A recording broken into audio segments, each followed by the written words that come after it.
নমস্কার দর্শক বন্ধুরা, জীবনবাণী অনুষ্ঠানে আপনাকে স্বাগত জানাই। অন্যান্য দিনের মতো আজও আমরা মঙ্গলময় ঈশ্বরের জীবনদায়ী বাক্য নিয়ে উপস্থিত হয়েছি। আমার বিশ্বাস আপনি কৃতজ্ঞতার সাথে এই বাক্য গ্রহণ করে থাকেন এবং দিন প্রতিদিন ঈশ্বরের জ্ঞানে বৃদ্ধি পাচ্ছেন। আসুন শুনি ঈশ্বরের বাক্য আজ আমাদেরকে কি বলছেন।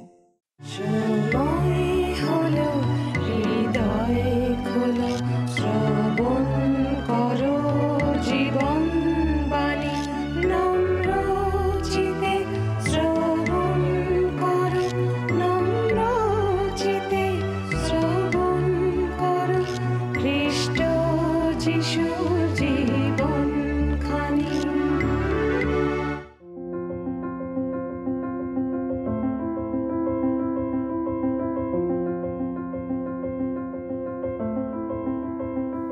বর্তমানে আমরা ধারাবাহিকভাবে যাকবের পত্র নিয়ে আলোচনা করছি।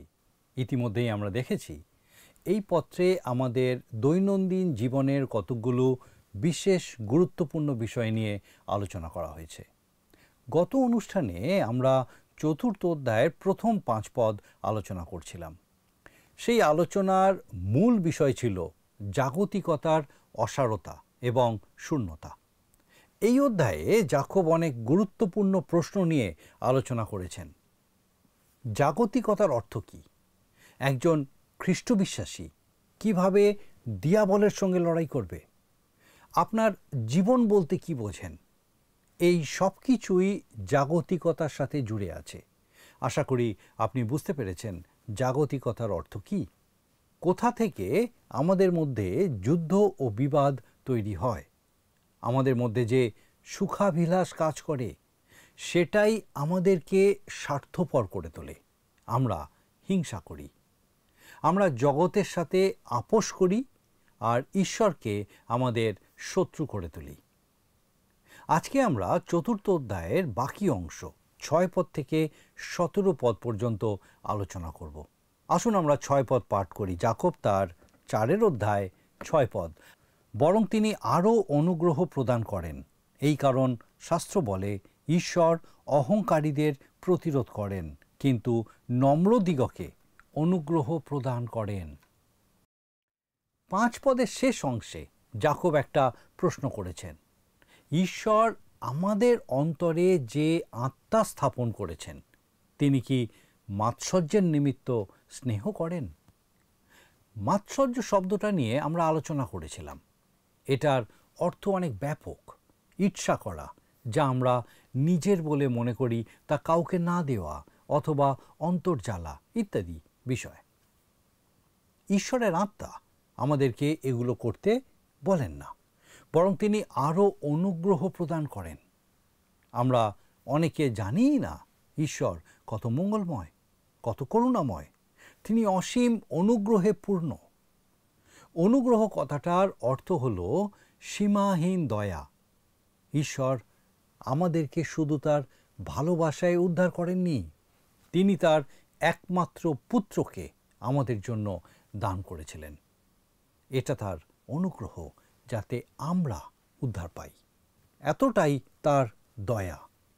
আপনি ভাবতে পারেন যে আপনি খুবই মন্দ, খুব বড় অপরাধী। আপনার অন্তর অপরাধে পরিপূর্ণ, পাপে পরিপূর্ণ। আমি বলি, আপনি একবার তার কাছে, অর্থাৎ প্রভু যীশু খ্রিস্টের কাছে যান। তাকে হৃদয়ের কথা খুলে বলুন যে আপনি অপরাধী, বড় অপরাধী, পাপে পরিপূর্ণ। আপনি তার অনুগ্রহ ভিক্ষা করুন, যেন তিনি আপনাকে এই সমস্ত পাপের কালিমা থেকে উদ্ধার করেন। তিনি অনুগ্রহ করবেন। তিনি জীবন্ত খ্রিস্ট। তিনি আপনার হয়ে ঈশ্বরকে অনুরোধ করার জন্য ঈশ্বরের দক্ষিণ পাশে আছেন। অনেকের মনে প্রশ্ন আছে, ঈশ্বর কত দূর ক্ষমা করতে পারেন? আপনি নিশ্চয়ই জানেন, পৃথিবীতে হাজার হাজার রকমের ওষুধ থাকলেও রোগী সুস্থ হয় না। তাকে প্রতিকারের ব্যবস্থা নিতে হয়। আপনাকে ওষুধ সংগ্রহ করতে হবে, ওষুধ খেতে হবে। ঠিক সেই রকম ঈশ্বরের কাছে প্রচুর দয়া আছে আপনাকে ঈশ্বরের অনুগ্রহ লাভ করতে হবে। চোখের সামনে শুদ্ধ জলের কূপ থাকলেও পিপাসায় মানুষের প্রাণ যাওয়া অসম্ভব নয়। তাকে সেই জল পান করতে হবে। বাঁচবার জন্য তাকে সেই জলের ব্যবস্থা করতে হবে। পৃথিবীতে অনেক অপরিচ্ছন্ন অপরিষ্কার লোক আছে বলে আপনি সাবান আর জলের দোষ দিতে পারেন না। আপনি নিশ্চয়ই সেটা করেন না। পৃথিবীতে অনেক রকমের সাবান আছে আর জল আছে, সেগুলো ব্যবহার করলেই আপনি পরিষ্কার হয়ে যান, তাই নয় কি? যাকব বলছেন, ঈশ্বর অহংকারীদের প্রতিরোধ করেন, কিন্তু নম্রদিগকে অনুগ্রহ প্রদান করেন। নম্ররাই সেই উপযুক্ত পাত্র যার মধ্যে ঈশ্বরের অনুগ্রহ ধারণ করা যায়। তারাই ঈশ্বরের অনুগ্রহ ধারণ করে ও বহন করে। আসুন আমরা 7 পদে দেখি, লেখা আছে 4 অধ্যায় 7 পদ। অতএব তোমরা ঈশ্বরের বশীভূত হও, কিন্তু দিয়াবলের প্রতিরোধ করো, তাহাতে সে তোমাদের হইতে পলায়ন করিবে। যখন আমরা অসুস্থ হই তখন কখনো কখনো নিজেরাই বাজার থেকে ওষুধ কিনে খাই। তাতে রোগ সারার সম্ভাবনা কম। তারপর আমরা ডাক্তারের কাছে যাই, ডাক্তারকে রোগের কথা বলি আর চিকিৎসার সমস্ত ভার তার উপরে দিয়ে দিই। ডাক্তার হয়তো 5-7 রকমের ওষুধ লিখে দিতে পারেন, কিন্তু আপনি যদি মনে করেন যে ওগুলো বেকার, ওসব খেলে শরীর আরও খারাপ হবে, তাহলে কি আপনার রোগ সারবে? আমরা তেমনটা ভাবি না।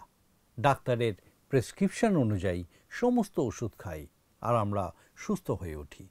আমরা সেরে উঠি কারণ আমরা ডাক্তারের উপরে সম্পূর্ণ নির্ভর করি। ঈশ্বরের বশীভূত হওয়া মানে সম্পূর্ণরূপে ঈশ্বরে নির্ভর করা। এরপর যাকব বলছেন, দিয়াবলের প্রতিরোধ করো, তাহাতে সে তোমাদের হইতে পলায়ন করিবে।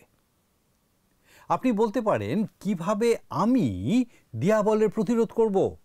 যাকব খুব বাস্তবিক কথাই বলছেন। তিনি বলছেন, এর জন্য প্রয়োজন ঈশ্বরের অনুগ্রহ।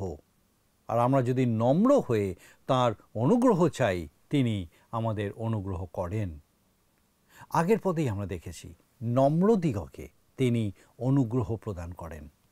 অর্থাৎ আপনি নিজের ক্ষমতায়, নিজের চেষ্টায় দিয়াবলকে প্রতিরোধ করতে পারবেন না। আমাকে এবং আপনাকে চারিদিক থেকে মন্দ প্রভাব বেষ্টন করে আছে। আমাদের চতুর্দিকে প্রলোভন ছড়িয়ে আছে। তাই আমরা ঈশ্বরের অনুগ্রহ চাই। আর তার সেই অনুগ্রহ কখনো শেষ হয়ে যায় না। সেটা আপনার জন্য। ঈশ্বর বলছেন, আপনাকে কেবলমাত্র সেটা গ্রহণ করতে হবে। আসুন আমরা এখন 8 পদটা পাঠ করি, আর আমি চাইব আপনিও দেখুন আমার সাথে। যাকব 4 অধ্যায় 8 পদ। ঈশ্বরের নিকটবর্তী হও, তাহাতে তিনিও তোমাদের নিকটবর্তী হইবেন। হে পাপীগণ, হস্ত সূচি করো। হে দ্বিমনা লোক সকল, হৃদয় বিশুদ্ধ করো। ঈশ্বর আপনার হৃদয়ের দরজার সামনে দাঁড়িয়ে আছেন। তিনি আর এগোবেন না, তিনি দরজায় কড়া নাড়ছেন। আপনাকে দরজা খুলে দিতে হবে, তাকে হৃদয় মন্দিরে ডেকে নিতে হবে। তাহলেই তিনি আপনার মধ্যে প্রবেশ করবেন। তাছাড়া অন্য কোনো উপায় নেই। লোকে বলে, মার্টিন লুথার নাকি একবার দিয়াবলের দিকে 1 দোয়াত কালি ছুঁড়ে দিয়েছিলেন। আপনি বলতেই পারেন, এটা একটা পাগলামো। এইভাবে দিয়াবলকে আটকানো সম্ভব নয়। যাকব স্পষ্ট করে বলছেন, দিয়াবলকে প্রতিরোধ করার সবথেকে ভালো উপায় ঈশ্বরের নিকটবর্তী হওয়া। দিয়াবল আপনার সামনে থেকে পালিয়ে যাবে, কারণ সে ঈশ্বরের সঙ্গ পছন্দ করে না। যতক্ষণ পর্যন্ত না আপনি ঈশ্বরের কাছ থেকে দূরে সরে যাচ্ছেন, ততক্ষণ পর্যন্ত দিয়াবল আপনাকে ধরতে পারবে না। যতক্ষণ পর্যন্ত না একটা মেষ অন্য মেষদের থেকে আলাদা হয়ে পড়ছে এবং মেষপালকের চোখের আড়ালে চলে যাচ্ছে, ততক্ষণ পর্যন্ত নেকড়ে তাকে আক্রমণ করতে পারে না। আমাদের সমস্যা সেখানেই। আমরা ঈশ্বর থেকে দূরে, বহু দূরে থাকতে ভালোবাসি। আসুন দেখি 9 পদে যাকব বলছেন, 9 পদ, তাপিত ও শোকার্ত হও এবং রোদন করো, তোমাদের হাস্য শোকে এবং আনন্দ বিষাদে পরিণত হোক। কিছু পরিস্থিতি শোক প্রকাশের জন্য হয়, আনন্দের জন্য নয়। পাপকে কখনো হালকাভাবে নেওয়া উচিত নয়। যখন আমি দেখি একজন খ্রিস্ট বিশ্বাসী পাপকে হালকাভাবে নিচ্ছে, তখন আমার মনে হয় যখন কেউ দেখছে না তখন সে গোপনে পাপে লিপ্ত হয়। আপনি পাপকে হালকাভাবে নিতে পারেন না। পাপের জন্য আপনার শোক করা উচিত। আজকে মণ্ডলীর মধ্যে, বিশ্বাসীদের মধ্যে বড় সমস্যা, তারা তাদের পাপের জন্য শোক করে না, দুঃখ প্রকাশ করে না, অনুতপ্ত হয় না। বড় বড় আত্মিক উদ্দীপনা সভা হয়, খুব ভালো প্রচারকেরা এসে প্রভুর বাক্য প্রচার করেন, তবু কেন মণ্ডলীতে উদ্দীপনা নেই, জাগরণ নেই? আমার মনে হয় যাকব আজকে আমাদের সেই কথাটাই বলতে চাইছেন। প্রভুর এক দাস সুসমাচার বহন করতেন, আত্মিক উদ্দীপনা সভা চালাতেন এবং বহু মানুষ সেই সভায় নিজেদেরকে প্রভুর চরণে সমর্পণ করতেন। তাকে একবার প্রশ্ন করা হয়েছিল, বর্তমানে মণ্ডলীতে কেন সেই রকম উদ্দীপনা সভা হয় না? তিনি বলেছিলেন, তার উদ্দীপনা সভার আগে তিনি মণ্ডলীতে বিশ্বাসীদের মধ্যে 6 সপ্তাহ প্রচার করতেন। তারপর তিনি সেই সভায় আহ্বান জানাতেন যেন যারা উদ্ধার পায়নি তারা প্রভুর চরণে নিজেদের সমর্পণ করতে পারে। এইভাবে মণ্ডলীতে জাগরণ এসেছিল এবং মণ্ডলীর সেই উদ্দীপনা বহুদিন ছিল, কারণ বিশ্বাসীদের কাছে তাদের জীবনে পাপ সম্বন্ধে বিস্তারিত আলোচনা করা হয়েছিল। বেশিরভাগ সময় আমরা এই বিষয়ে জোর দিই না। আমাদের উচিত পাপের জন্য প্রকৃত অনুতপ্ত হওয়া এবং শোক করা। আসুন আমরা 10 পদ পাঠ করি। লেখা আছে 10 পদ, প্রভুর সাক্ষাতে নত হও, তাহাতে তিনি তোমাদিগকে উন্নত করিবেন। তিনি তোমাদেরকে উন্নত করবেন। আমাদের সমস্যা হলো আমরা ভাবি আমরা খুব চালাক, আমরা ভাবি আমরা যথেষ্ট শক্তিশালী, আমরা ভাবি আমরা সব পারি, আমরা ভাবি যে আমরা ভালো। কিন্তু ঈশ্বর বলেন যে আমাদের মধ্যে কিছুই ভালো নেই, উত্তম নেই। আমাদের মধ্যে এমন কিছু নেই যা তাকে আকৃষ্ট করে। তাকে আমাদের দিকে টানার জন্য আমাদের মধ্যে এই ভালোর বড়ই অভাব। যে যে বিষয়ে আমাদের উন্নতির প্রয়োজন, সেই সব বিষয়গুলো যদি আমরা নত নম্র হয়ে তার হাতে ছেড়ে দিই, তাহলে তিনি আমাদের সেই বিষয়ে উন্নত করবেন। একবার এক সাঁতার প্রতিযোগিতায় এক সাঁতারু জলে ডুবে যাচ্ছিল। সেই সময় একজন উদ্ধারকারী তার কাছে গিয়ে প্রথমে তাকে খুব জোরে একটা ঘুষি মেরেছিল, তাতে সে প্রায় অজ্ঞান হয়ে যায়। তখন সেই উদ্ধারকারী তাকে খুব সহজে পাড়ে নিয়ে আসে। সেই বিষয়ে তাকে প্রশ্ন করা হলে সেই উদ্ধারকারী বলেছিলেন, বাঁচবার জন্য ছেলেটা এত ছটফট করছিল যে তিনি তাকে কোনোভাবেই ধরতে পারছিলেন না। কিন্তু যখন ছেলেটা প্রায় অজ্ঞান হয়ে গেল, যখন সে নিজে বাঁচার চেষ্টা ছেড়ে দিল, তখনই তিনি তাকে সহজে উদ্ধার করলেন। আমার মনে হয় ঈশ্বরও কখনো কখনো আমাদের ওই রকম বড় এক ধাক্কা দেন, যখন আমরা হাল ছেড়ে দিই আর তিনি আমাদেরকে উদ্ধার করেন। আসুন এখন আমরা 11 আর 12 এই দুটি পদ পাঠ করি। যাকব 4 অধ্যায় 11 আর 12। হে ভাতৃগণ, পরস্পর পরিবাদ করিও না। যে ব্যক্তি ভ্রাতার পরিবাদ করে কিংবা ভ্রাতার বিচার করে, সে ব্যবস্থার পরিবাদ করে ও ব্যবস্থার বিচার করে। কিন্তু তুমি যদি ব্যবস্থার বিচার করো, তবে ব্যবস্থার পালনকারী না হইয়া বিচারকর্তা হইয়াছ।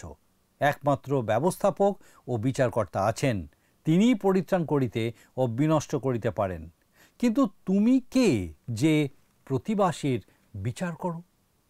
আপনি যদি আপনার ভাইয়ের বিচার করেন, তাহলে আপনি ব্যবস্থা লঙ্ঘন করছেন, অর্থাৎ আপনি নিজেকে ব্যবস্থার ঊর্ধ্বে রাখছেন, আর এর দ্বারা আপনি ব্যবস্থার অবমাননা করছেন। আপনি নিজেকে কি মনে করেন? এই রকম করলে আপনি তো নিজেকে ঈশ্বরের জায়গায় বসিয়ে ফেললেন। আজকাল 2 রকমের মানুষ দেখা যায় যারা ঈশ্বরের জায়গায় বসতে চায়। প্রথমত পাপী মানুষ, যারা বলে আমি উদ্ধার পাওয়ার জন্য যথেষ্ট ভালো, প্রভু তোমার পরিত্রাণে আমার প্রয়োজন নেই, তুমি শুধু একটু সরে যাও, আমি উপরে উঠে তোমার পাশে বসব, আমি আমার উদ্ধারকর্তা। কিন্তু আপনি জানবেন ঈশ্বর তার বাক্যে বলেছেন তিনি একমাত্র উদ্ধারকর্তা। আর দ্বিতীয় প্রকারের মানুষ যারা অন্য সকলের বিচার করতে বসে, সে নিজের বিচার করে না কিন্তু অন্যদের বিচার করে, অর্থাৎ সে নিজের দোষ দেখতে পায় না বা দেখতে চায় না, কিন্তু অন্য সকলের দোষ খুঁজে বেড়ায়। যাকব বলছেন বিচার করা ঈশ্বরের বিষয়।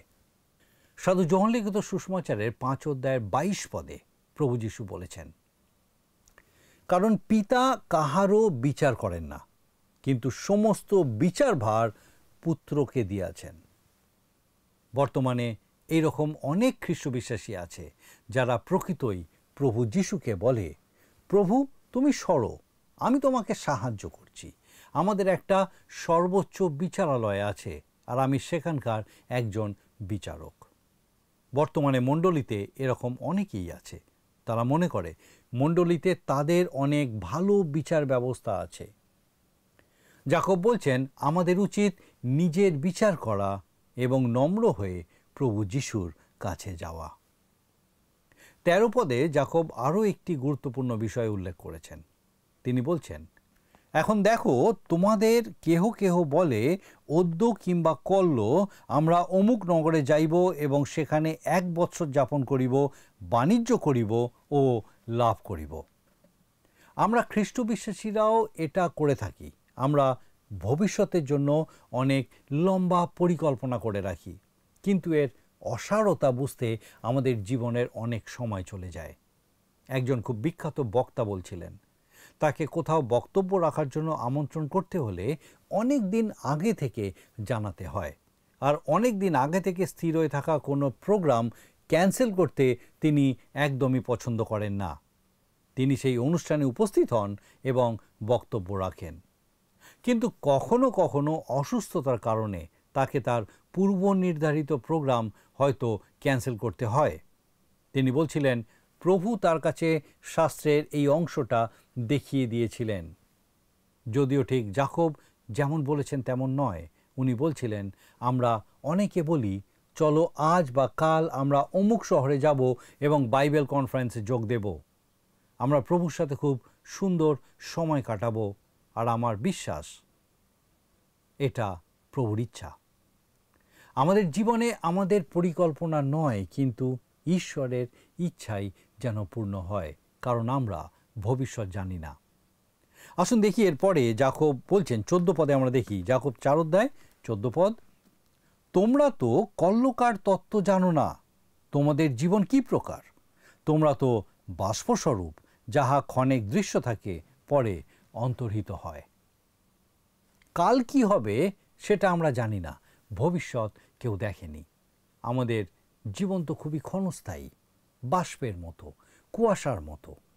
বাষ্প যেমন অল্পক্ষণ থাকে তারপর উবে যায়, আমাদের জীবনও ঠিক তাই। আপনি শীতকালে কোনো সমুদ্র সৈকতে বেড়াতে গেলে দেখতে পাবেন দিগন্ত বিস্তৃত নীল সমুদ্র আর উপরে একই রকমের নীল আকাশ। ঈশ্বরের সৃষ্টি দেখে আপনি মুগ্ধ হবেন, কিন্তু ভোরবেলায় ঘুম থেকে উঠে দেখবেন কিছুই দেখতে পাচ্ছেন না, চারিদিক কুয়াশায় ঢাকা।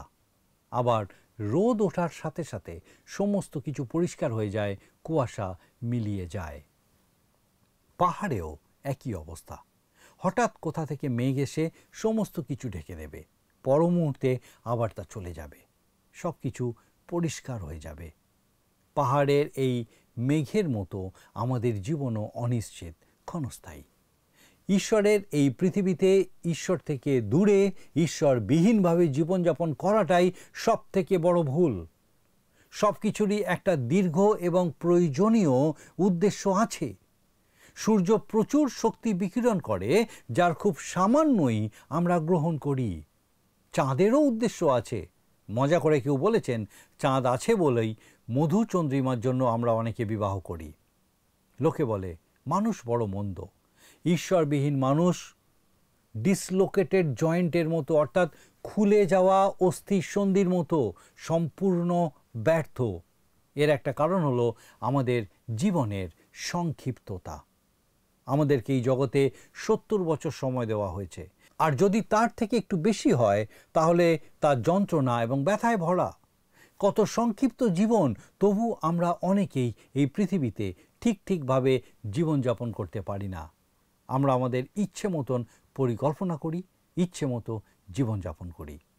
আসুন দেখি 15 পদে যাকব বলছেন, ইহার পরিবর্তে বরং ইহা বলো, প্রভুর ইচ্ছা হইলেই আমরা বাঁচিয়া থাকিব এবং এ কাজটি বা ও কাজটি করিব। আমাদের জীবন ঈশ্বরের হাতে, তাই তার ইচ্ছা হলেই আমরা বাঁচব। আর 16 পদে তিনি বলছেন, কিন্তু এখন তোমরা আপন আপন দর্পে শ্লাঘা করিতেছ, এই প্রকারের সমস্ত শ্লাঘা মন্দ। মানুষ অহংকার করে, কিন্তু ভুলে যায় অহংকার করার মতো মানুষের কিছুই নেই। সে ক্ষণস্থায়ী বাষ্পের মতো, তাই অহংকার করা পাপ। আসুন দেখি 17 পদ, 4 অধ্যায়ের শেষ পদ আমরা পাঠ করি। লেখা আছে, বস্তুত যে কেহ সৎকর্ম করিতে জানে অথচ না করে, তাহার পাপ হয়। আজ বহু মানুষ না জেনে পাপ করে চলেছে। তারা বুঝতে পারে না কিভাবে তারা পাপ করছে। আপনি যদি জানেন কোন কাজ আপনার করা উচিত, যেটা ভালো, কিন্তু আপনি সেটা করলেন না, সেটাই পাপ। আমাদের জীবন খুব ক্ষুদ্র, তাই হিংসা, বিবাদ, অহংকার করে আমাদের সময় নষ্ট করা উচিত নয়। এগুলো জীবনকে নষ্ট করে দেয়। আমাদের খ্রিস্টের চরণতলে এসে নিজেদের জীবন সমর্পণ করে প্রকৃত জীবনযাপন করা শুরু করতে হবে। প্রভু যীশু বলেছেন, আমি আসিয়াছি যেন তাহারা জীবন পায় ও উপচয় পায়। যোহন লিখিত সুসমাচার 10 অধ্যায় 10 পদ। প্রভু যীশু এই জগতে এসেছিলেন আপনাকে জীবন দিতে। তিনি আপনাকে সেই প্রকৃত উত্তম জীবন দিতে চান। আপনি কি আজ সেই জীবন যাপন করছেন? আসুন আমরা আমাদের প্রত্যেকে এই নিজ নিজ হৃদয় অনুসন্ধান করি, নিজেকে প্রশ্ন করি, প্রভু যে জীবন আমাদের দিতে চান, সেই জীবন কি আমি পেয়েছি? যদি আপনি প্রকৃত জীবন পেয়ে থাকেন, ঈশ্বরের ধন্যবাদ করুন। আর যদি এখনও প্রকৃত জীবনের স্বাদ না পেয়ে থাকেন, তাহলে এখনও সময় আছে। নিজেকে নতনম্র করে প্রভুর চরণে আসুন, তাকে হৃদয়ের কথা খুলে বলুন, তিনি আপনাকে তার জীবন দান করবেন। আজকের আলোচনায় বিশেষভাবে আমরা দেখলাম ঈশ্বর নম্রদিগকে অনুগ্রহ করেন। ঈশ্বরের নিকটবর্তী হলে তিনিও আমাদের নিকটবর্তী হন। দিয়াবলের প্রতিরোধ করলে সে পলায়ন করে। ঈশ্বরের সম্মুখে নত হলে তিনি আমাদেরকে উন্নত করেন। অপরের বিচার করা আমাদের কাজ নয়, সেটা প্রভুর কাজ। কোনো কাজ ভালো জেনেও না করাটা পাপ। আর আমাদের জীবন ক্ষণস্থায়ী বাষ্পের মতো। আমরা আগামীকালের কথা জানি না, তাই আমাদের বলা উচিত প্রভুর ইচ্ছা হলে বাঁচব এবং তার ইচ্ছা অনুযায়ী কাজ করব। আপনাকে অনেক ধন্যবাদ যে এই মুহূর্ত পর্যন্ত আপনি আমাদের সঙ্গে আছেন। আর আমার বিশ্বাস ঈশ্বরের জীবন্ত বাক্য আপনার জীবনে কথা বলেছে। আসুন এখন প্রার্থনা করি, আর আমি চাইব আপনি আমার সঙ্গে যোগ দিন। আসুন প্রার্থনা করি। ধন্যবাদ দিই স্বর্গীয় পিতা যে আরেকবার তোমার জীবন্ত বাক্য দ্বারা আমাদের প্রত্যেকের সঙ্গে কথা বললে। ধন্যবাদ দিই আমাদের সেই প্রত্যেক শ্রোতা বন্ধুর জন্য। ধন্যবাদ দিই পিতা, সেই প্রত্যেকের জীবনে তুমি কথা বলেছ, কাজ করেছ। তোমার পবিত্র পরাক্রমে আমাদের সেই প্রত্যেক দর্শক বন্ধুকে তোমার আশীর্বাদ, অনুগ্রহে তোমার জীবন্ত বাক্যে এইভাবে বেড়ে উঠতে সাহায্য করো। সে প্রত্যেক দর্শক বন্ধু, তাদের পরিবার, পরিজন, প্রত্যেককে তোমার পবিত্র আত্মার পরাক্রমে সুস্থির রাখো, তোমার অনুগ্রহে পূর্ণ রাখো। সমস্ত অসুস্থতা থেকে রক্ষা করো। যদি কোনো রকম কঠিন সমস্যার মধ্যে দিয়ে যাচ্ছেন কেউ, রক্ষা করো প্রভু। তোমার জীবন্ত উপস্থিতি অনুগ্রহে পূর্ণ রাখো, তোমার প্রতি বিশ্বাসে স্থির রাখো এবং তোমার গৌরব করতে সাহায্য করো। তোমার যিশু নামে ভিক্ষা দয়া করে শ্রবণ ও গ্রহণ করো। আমেন।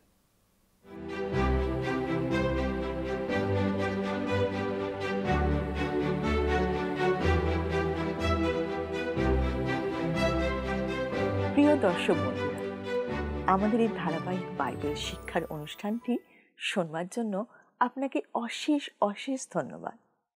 আপনি নিশ্চয়ই দিন প্রতিদিন ঈশ্বরের বাক্যে সমৃদ্ধ হচ্ছেন এবং আমি বিশ্বাস করি তা আপনার জীবনে কাজ করছে।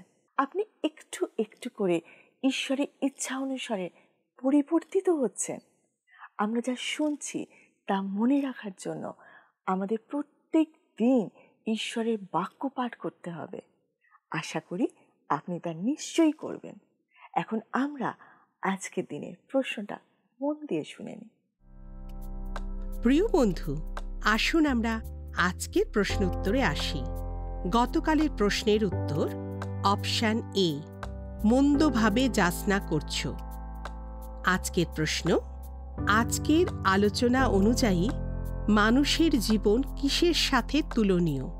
অপশান এ পাঁকের, বি জলের, সি পাথরের, ডি বাষ্পের। বন্ধু, এই প্রশ্নের উত্তর আগামীকাল সন্ধ্যে 6টার মধ্যে option A, B, C, D সহকারে আপনার নাম ও সম্পূর্ণ ঠিকানা সহ 9433497235 এই নম্বরে হোয়াটসঅ্যাপে বা SMS-এ পাঠাবেন।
যদি আপনার এই অনুষ্ঠান ভালো লেগে থাকে তাহলে এই নম্বরে একটি মিসড কল করুন। তাহলে আপনি পরের বারে বিজয়ী হতে পারেন।